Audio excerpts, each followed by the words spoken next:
This is Mark Bell from SuperTraining.tv, Super Training Gym, the strongest gym in the West. Got my homeboy Jesse Burdick here pulling 700 pounds with 40 pounds of chains. The next lift he's going to do is 730 pounds with 40 pounds of chains.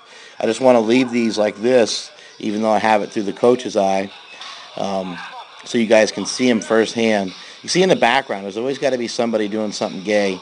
Guys doing kettlebell swings, he's not even doing them the right way. Makes it 10 times worse. But anyway, this is 730 pounds. Watch his form on this one. I'll rewind these back and we'll review both of them in the coach's eye. Just kind of watch how he sets up here. Trying to keep the shoulders high. Keeps them a little rounded, but not much. Trying to keep that back straight, keep those hips back. Good strong pull, good strong lockout. Holds at the top to work the lockout and to work the grip. So now let's bring this shit back a little bit. We'll go to pull number 1. Sometimes this thing's a little funky to utilize, but okay, here we go. Okay, here, we'll check it out now, and I'll slow-mo it and stuff. Pause it for you. Okay, you see he's got that high shoulder position right there. Jesse kind of has long arms, kind of has a long torso.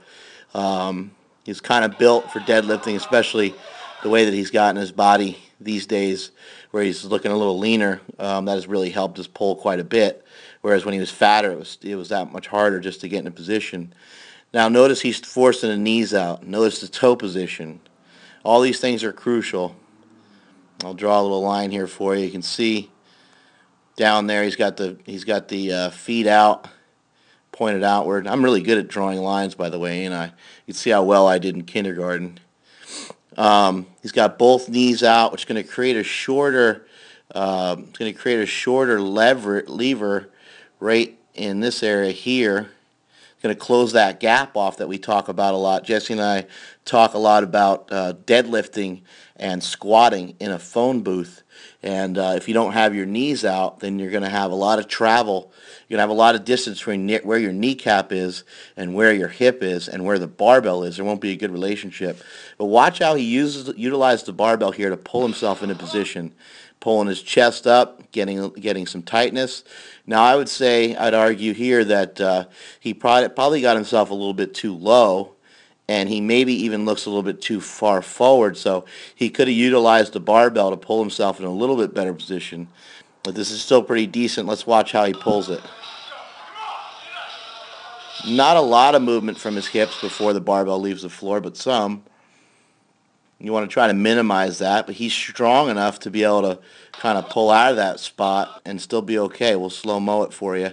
Let's see how much hip movement we get before the barbell leaves the floor. Slacks being pulled out of the bar. Bars bending. Hips are raising. You still see like the hip and the elbow joint are not too far off from each other. That's what you definitely want to have in a case of a sumo pull. I know everyone's arm length is different, but if you look at most of the big sumo pulls, there's usually the hip and the elbow joint right where you would break somebody's arm if you had it in an arm bar. It's usually in a good relationship. It's usually almost a straight line between the two. In this case, his elbow joint's obviously a little lower because his hips started to raise as he's going, which is okay. So here, as he goes to pull, hips are coming up a little bit, but then he throws the head back and the chest up, and he basically just smashes at 700 pounds. Jesse's successfully deadlifted 800 pounds in competition, and now he's on a crash course to go for around 850, I would think, the way that he's been deadlifting lately. Also, it's just good to see, like, Jesse was pulling low 7s for a long time, and now, a low 7 opener should be a piece of cake for him. So here he goes again. This is 730, 40 pounds of chains. Chains help to make the weight heavier at the top, lighter at the bottom, give you a slight overload. This is not a true max for Jesse by any means. This is a nice heavy weight for him to utilize, but it's not a true max. So now here, let's watch how he dips in a position here. See, I think he's going with a slightly different technique here.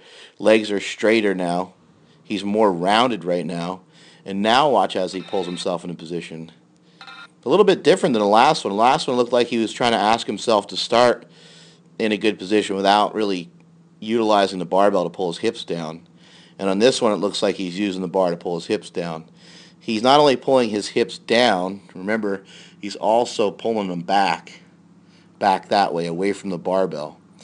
You're going to pull them so far away from the barbell, you're going to pull them so far back that they're going to come down. So let's just back up just a pinch here. I know this clip is kind of taking forever now because I've been yapping for a long time, but a lot of this stuff is really important.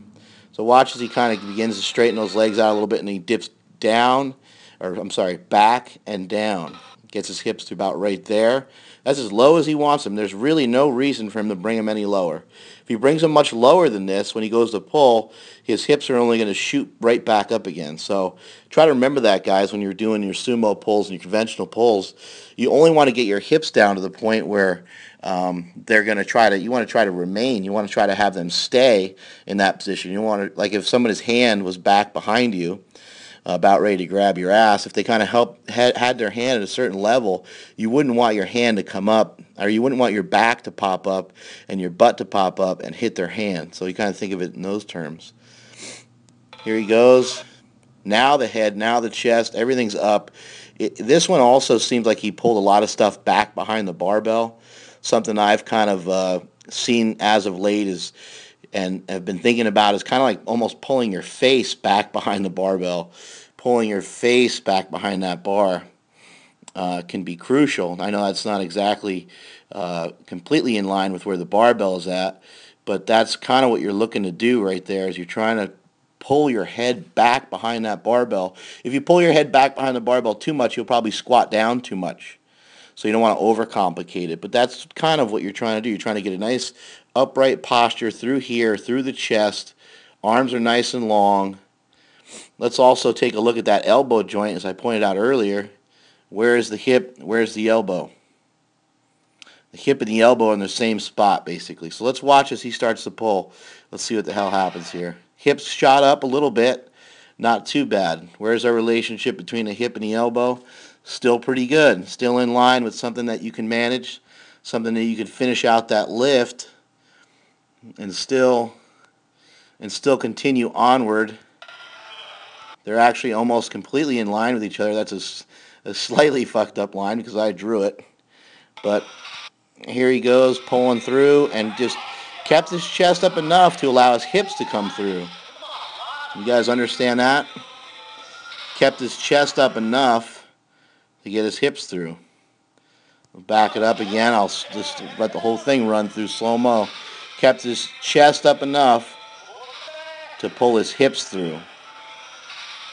One of the problems with being rounded, being in flexion, or being overextended is that you can't get your damn hips through.